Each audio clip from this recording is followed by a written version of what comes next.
جس دن حضرت یونس پیغمبر علیہ السلام مچھلی کے پیٹ میں گئے، مچھلی نے منہ کھولا، وہ مچھلی مادہ تھی، اس کے پیٹ میں گئے، اللہ نے فرمایا کوئی مچھلی اس کے برابر نہیں تیرے گی دریا میں۔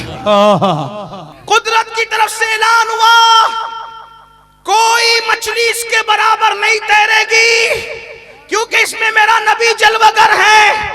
کوئی نر اس کے اوپر نہیں آئے گا، کیونکہ اس میں میرا نبی جلوگر ہے۔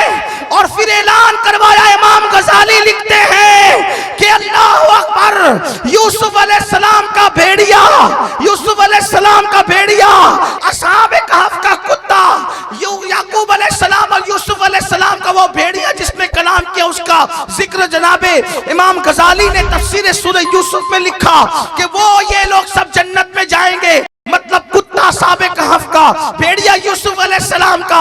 اسی کے ساتھ فرمایا یونس علیہ السلام کی مچھلی بھی جنت میں جائے گی۔ میں پوچھتا ہوں اس مچھلی کا کمال کیا تھا کہ اس نے جنت میں جانا ہے؟ تو کہا کہ اس کے پیٹ میں یونس 40 دن تک رہے۔ اب پوچھنا چاہتا ہوں مچھلی نبی کی ماں نہیں ہے، 40 دن تک کے یونس مچھلی کے پیٹ میں آ جاتے ہیں تو وہ مچھلی جنتی ہو جاتی ہے جس کے پیٹ میں 9 مہینے تک آمنہ کا لال سید العالمین رہے۔ وہ آمنہ جنتی نہیں تو جنت میں کون جائے؟ نعرہ تکبیر، نعرہ رسالت، نعرہ حیدری، میلاد النبی، نعرہ حیدری۔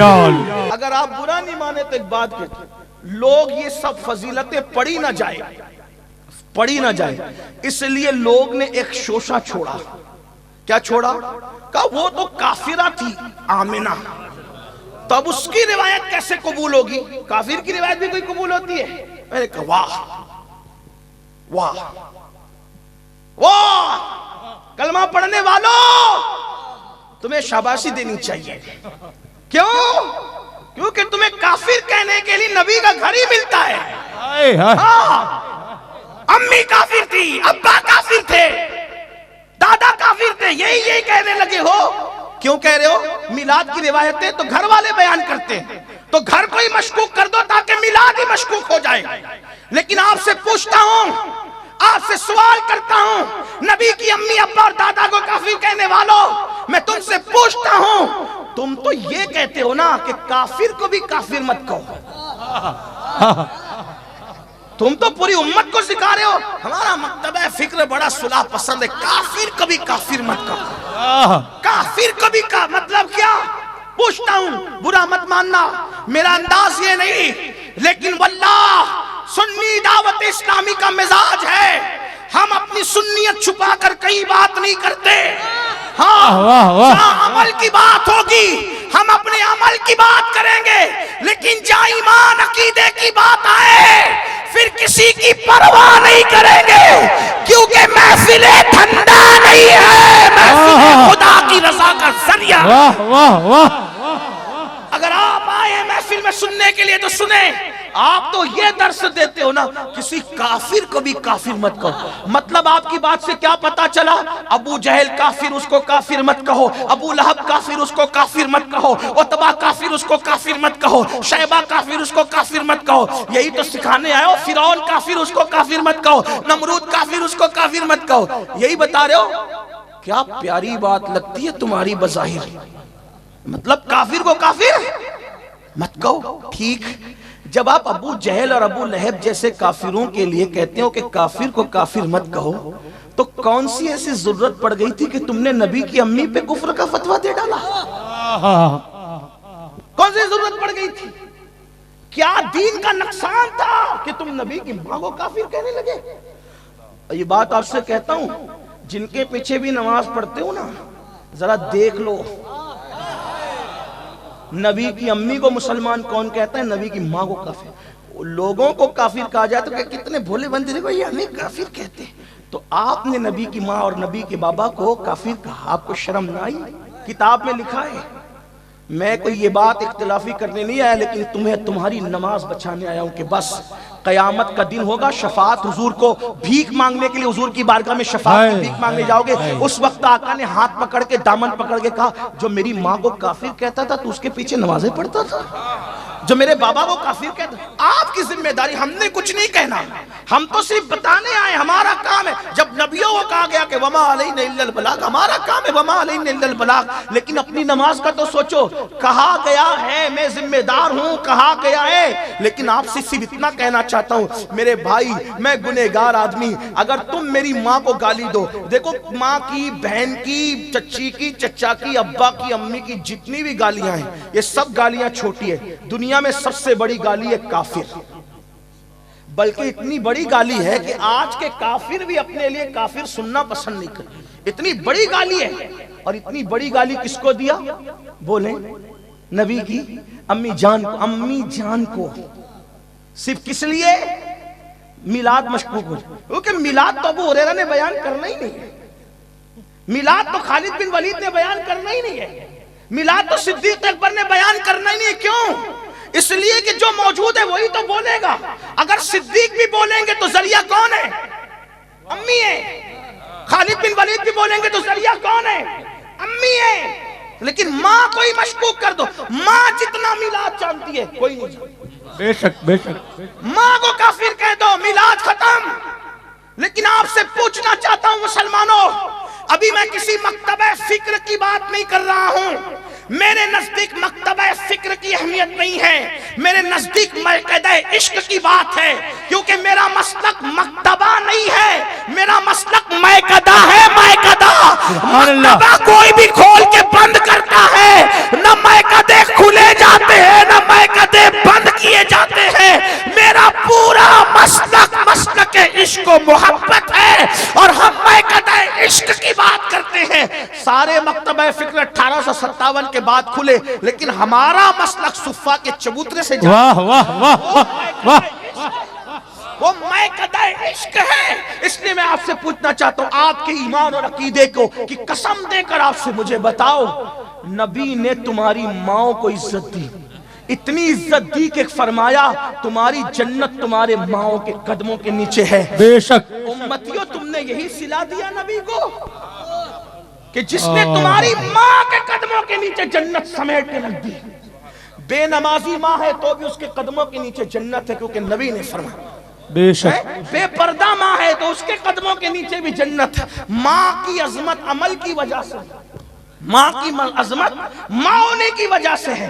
لیکن پوچھتا ہوں ذرا بتاؤ، جس نے ہماری ماں کے قدموں کے نیچے جنت رکھ دی، اس نبی کی امی کو اتنی گندی گالی دی جائے گی اور اس کے بعد مسلمان چپ رہیں گے؟ اور گالی دینے والوں کے پیچھے اگرچہ حکمت کیا کسی مکر کے تحت وہ لوگ اپنی حکمت کیا مکر کے تحت تقیہ کے تحت وہ بولتے نہیں ہیں، لیکن کتاب میں ان کے بڑوں نے تو لکھا ہے کہ نبی کے ماں باپ کافر تھے. لیکن ایک سوال آپ سے کرنا چاہتا ہوں میرے بھائی، نبی کی امی کافر کیسے ہو سکتی ہے؟ آپ کو بتاؤں میرے بھائی، ولی بھی کسی ایری گیری ماں کی گود میں نہیں آتا. جب ولی بھی ایری گیری ماں کی گود میں نہیں آتا تو پھر نبی کسی ایری گیری ماں کی گود میں کیسے آئے گا؟ آپ سے پوچھتا ہوں، غوث اعظم جیسا ولی جو ولیوں کا سردار ہے، اس کے لیے ماں خیر نہیں ام الخیر چنی جاتی ہے، اور باپ صالح نہیں ابو صالح چنا جاتا ہے.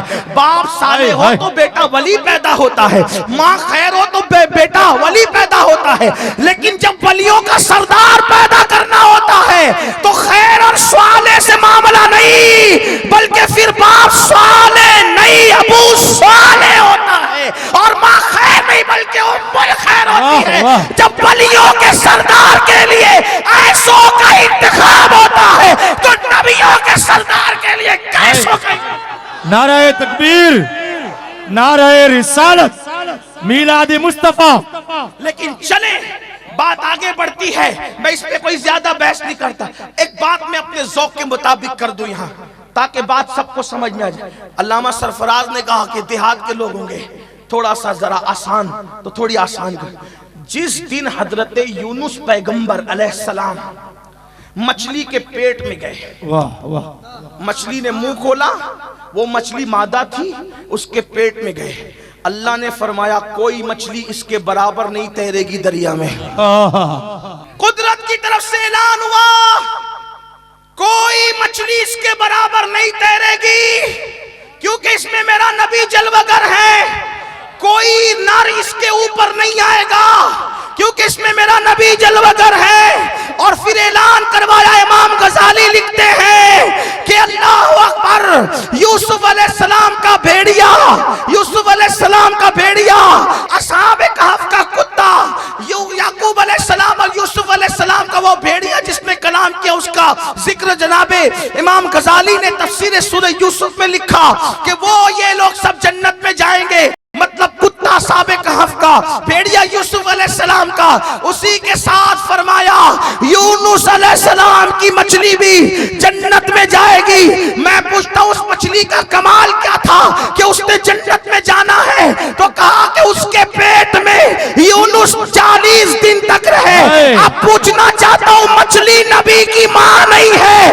40 دن تک کے یونس مچھلی کے پیٹ میں آ جاتے ہیں تو وہ مچھلی جنتی ہو جاتی ہے جس کے پیٹ میں 9 مہینے تک آمنہ کا لال سید العالمین رہے. وہ آمنہ جنتی نہیں تو جنت میں کون جائے؟ نعرہ تکبیر، نعرہ رسالت، نعرہ حیدری، میلاد النبی، نعرہ حیدری.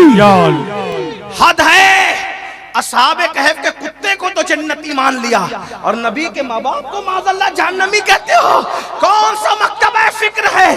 اس لیے میری گزارش ہے آج امت کو مکتبہ فکر کی نہیں میں قید عشق کی ضرورت ہے، مسلک عشق و محبت کی ضرورت ہے. تو عرض یہ کر رہا تھا حضرت سیدہ آمنہ خاتون کہتی ہے مجھے دھیان ہوا کوئی عورت مدد کے لیے ہوتی تو اچھا. کئی روایتیں ہیں، دیکھو روایتیں کئی ہوتی ہیں، پڑھنا وہی ہوتا ہے جو اپنا ذوق ہوتا ہے، لیکن یہ سب پڑھی ہوئی ہے میرے بھائی سمجھدار. ہاں سب پڑھی ہوئی ہے، پڑھ کے آئے ہیں، یاد کر کے نہیں ہے لیکن پڑھا ضرور ہے. ہاں کہاں سے پڑھا ہے؟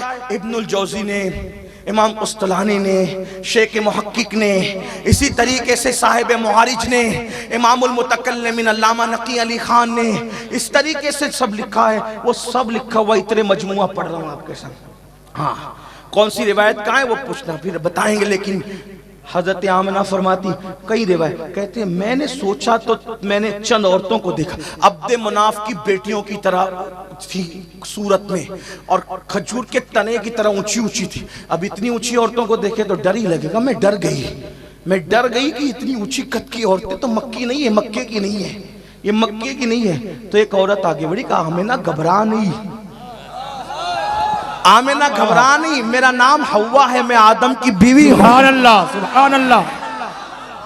یہ میلاد مصطفیٰ ہے، یہ میلاد مصطفیٰ ہے. میں آدم کی بیوی حوا ہوں.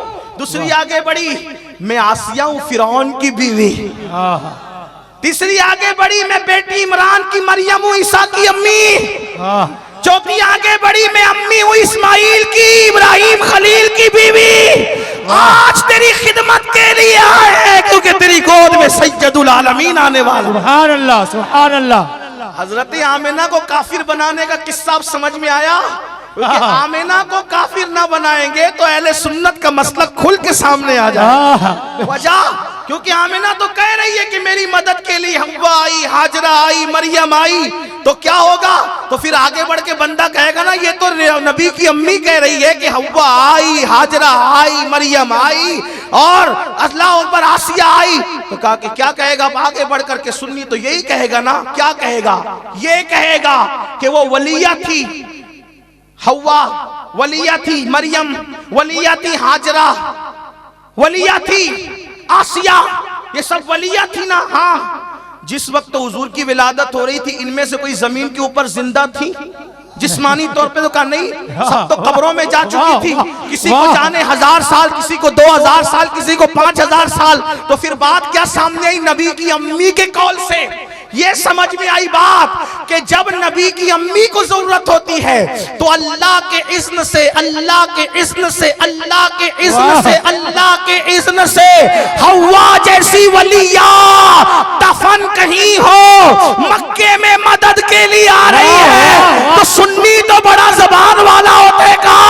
جب حوا جیسی ولیہ مدد کے لیے آ سکتی ہے تو عبدالقادر قادر جیلانی بھی کسی کی واہ مدد ہے۔ واہ واہ سبحان اللہ نعرہ سرکار کی آمد، مرحبا آقا کی آمد، مرحبا مکی کی آمد، مرحبا مغرب کی آمد، مرحبا نعرہ رسالت یا رسول اللہ